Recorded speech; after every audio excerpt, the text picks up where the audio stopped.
Mariner, or Pretty Paul of Portsea and the Captain with his Whiskers, a more than usually nautical drama featuring Captain Capstan of the HMS Thunderbomb.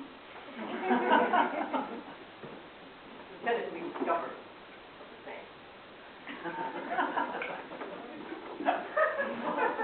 Second lieutenant.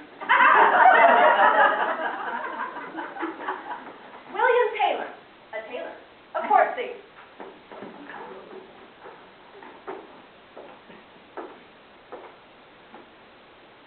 Mary.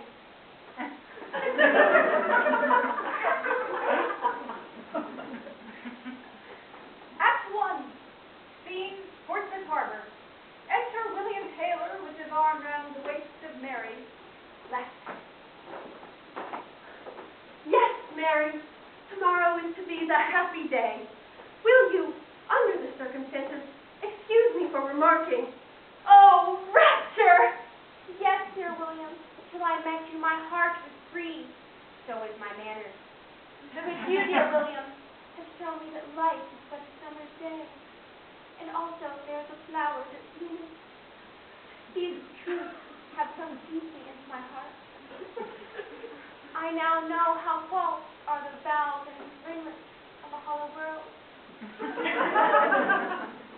I am fully aware of the baseness and villainy of everything and everybody, and I am happy.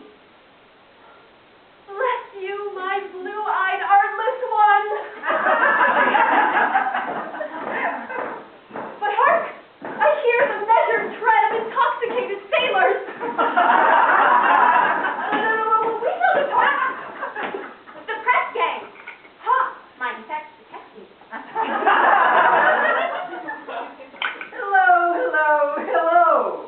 Well, ruffle my scuppers if here isn't as solid a specimen of the unprotected sex for his Majesty's frigate, the Thunderbomb, has ever watered down his grog, pining after his maternal grandmother's jam roly-poly. Spare him! His lungs are weak, so are his knees. This is affecting. 'Tis many a year since the tear of pity has moistened the wind-chapped chops of old Lee Scupper. Still, the fleet requires manning. Seize him! Beware! Beware! I am a desperate man. Tempt me not too far, or I may run away. Men tremble visibly. Coward! Do I not see among you faces scorched by the powder of 1,000 fights?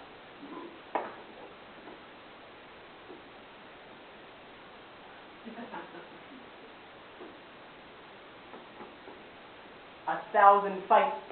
Are there not residing in your belly the weight of 24-pound shot, the result of too reckless daring? And yet you are afraid to seize him. I am aware the odds are overwhelming, but I will not hesitate to blow out the brains of the first man who does not seize the lubber. What shall I do? Shall I rush down to the railway station and, like a second Medina, loudly fire the train? No, it would be better to blow them up on the spot. Dastard! Ruffian! Take on trembling you to your peril. Remember, I vow, and the vow is registered, so provincial managers beware. To have revenge. Away with him! The savage shouts of the sailors. The thunders of a sunstorm. And the superhuman efforts of the orchestra. Farewell, my trivial wary. Estrop descends on a heroine spectacle.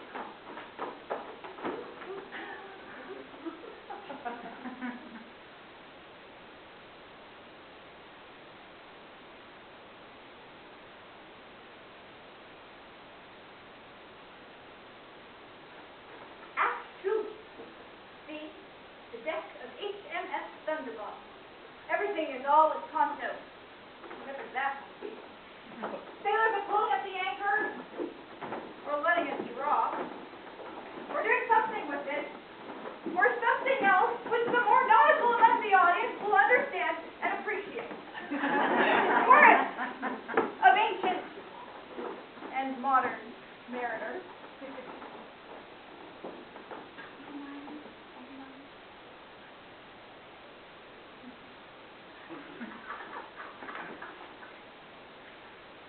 The brine, the brine, the brine, they make talk of the river's pine, of the Thames and the Lee also, where the stormy winds don't blow. But the brine, the brine, the brine, for old lang syne, lang syne, lang syne, is better by far, ha ha ha ha. With the yo we ho and away we go, before the breeze of the roaring seas, where the stormy winds do blow.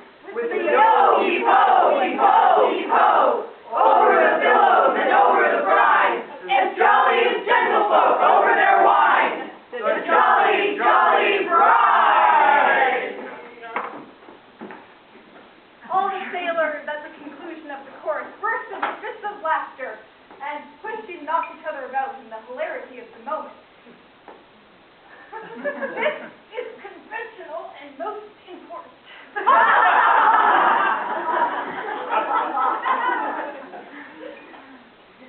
Taking an observation. Latitude 46 in the shade by W.C. Reefing a topsail. Taking soundings. By the mark, 216. Pitching. Shiver me timber. Scratching. Ah! Talking to the man at the wheel. Are we on Gravesend yet? Useful midshipman is immediately placed in iron. Why?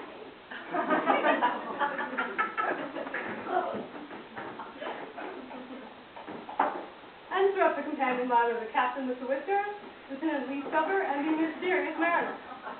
Very funny, sir. You will have your day.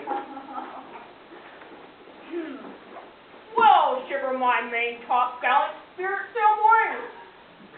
I'm afraid I don't see the captain's joke. Ha! Insubordination. And so soon. Young man, I like your bold demeanor, your frank behavior, the way in which you helped yourself to the best bits of the beef at my table and coolly took my glass of champagne and drank it off. Won an old sailor's heart. But there is something mysterious about you. Who are you? That's what I'd like to know. Have you seen these white hands, sir? Tender as a baby. Do not suspect. Lee Scupper. Suspicion always helps haunt the guilty mind. Beware, my lad, of jealousy. An honest man's worth two in the bush. More. Harumph! I will have my day. Retired within himself and pulled down his line. I'm anxious to conceal my name and station. I was a volunteer. Do not press me. And the second lieutenant was the most elegant young man. Captain, far be it from me to intrude, but I rather think we are about 6 inches off a French line of battleship, the crew of which are in the act of boarding. As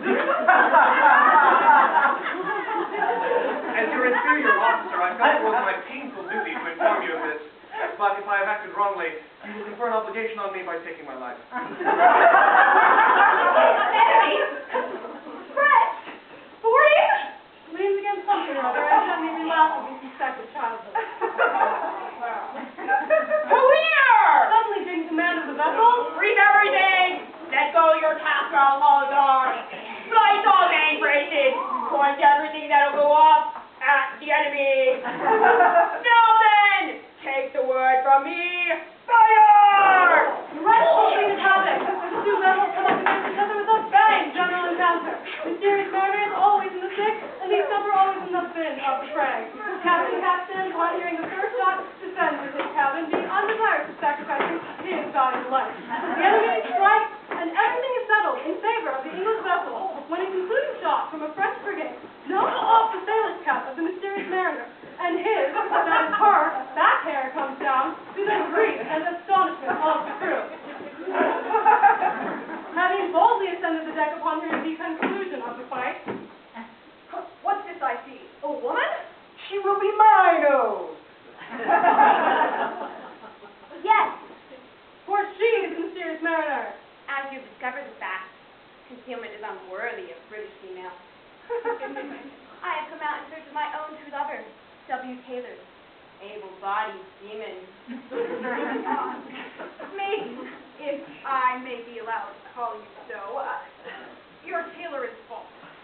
He is away on leave and is carrying on with a lady to whom I believe he is shortly to be united. The smoke has cleared away, and if you will look through my telescope, you will distinctly perceive the features of your faithless tailor walking upon the shore, arm in arm with what I feel under the circumstances I am justified in denominating as a creature. Give me a sword and pistol. 'Tis well. Dead. Well, that's off my mind. You, darling girl, swim away with me. Lieutenant Lee Scupper, consider yourself under arrest. I shall marry this woman, take him, and place him in the deepest dungeon under the dampest moat of the first castle we come across. Through the fitful moaning of the wind, the gasps of your faithless tailor, who is dying very hard upon the shingle, are distinctly audible to the naked ear. What then is wanting to complete the felicity of the captain's wife, the new first lieutenant of the gallant HMS Thunderbomb? Crew, hurrah! Hurrah! Lee Scupper, on hearing that he has been superseded, drops a more than usual manly tear, which is immediately swabbed up by the second lieutenant. Mary, provincial actresses are informed that unless they are arched in this situation, the entire sex will be marred. What is there wanting to complete her felicity, you naughty, naughty puppy? Why, only the approbation of our kind friends, who let us hope will not forget the fate of the Mendacious mariner, the trials of the pretty Pole of Portsea, and the gallant conduct of the captain, Whiskers. Crew, cheer! Hurrah! Land appears on the lee bow. Land ho! A rainbow spans the back of the sea. The enemy's vessel blows up, and Lee Scupper expires from the effects of a slow poison as the curtain rapidly descends on the tail of the Mendacious mariner.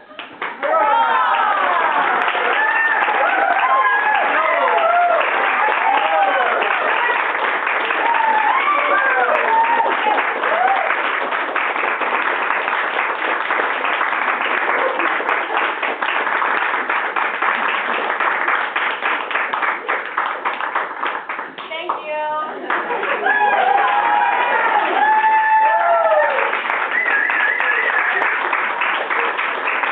Like it. So thank you for coming.